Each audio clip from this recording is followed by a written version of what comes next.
Sir বাইদেউসকল, আপোনালোকৰ বাবে এক বিশেষ শেহতীয়া খবৰ, য'ত আপোনালোকৰ দৰমহা আৰু পেঞ্চন বৃদ্ধি পাব।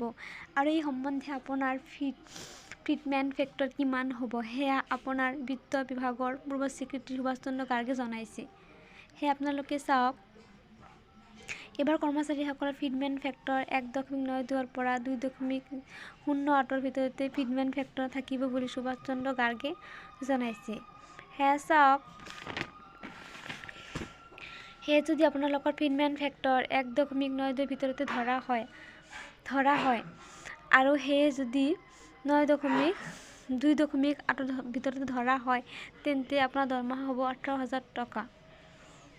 18,000 টকা ন্যূনতম দৰমহা হ'লেহে আপোনাৰ 34,560 টকা হ'বগৈ।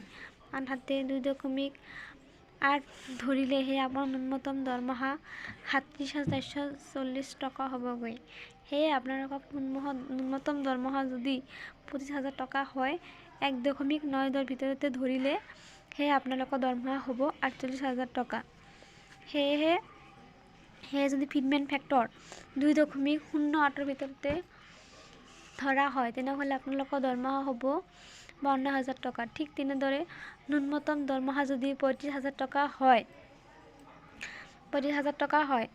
আৰু 1.92 ফিটমেণ্ট ফেক্টৰ মতে যদি ধৰা হয়, তেনেহ'লে দৰমহা হ'ব 67,200 টকা।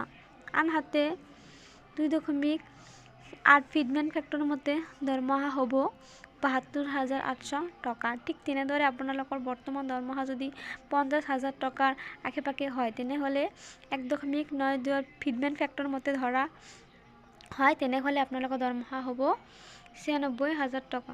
ঠিক তেনেদৰে 2.8 ফিটমেণ্ট ফেক্টৰ মতে ধৰিলে আপোনালোকৰ দৰমহা হ'ব 1,04,000 টকা। তো ভিডিঅ'টো ইমানেই আছিল।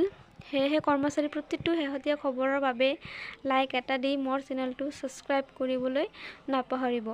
ভিডিঅ'টো চোৱাৰ বাবে ধন্যবাদ।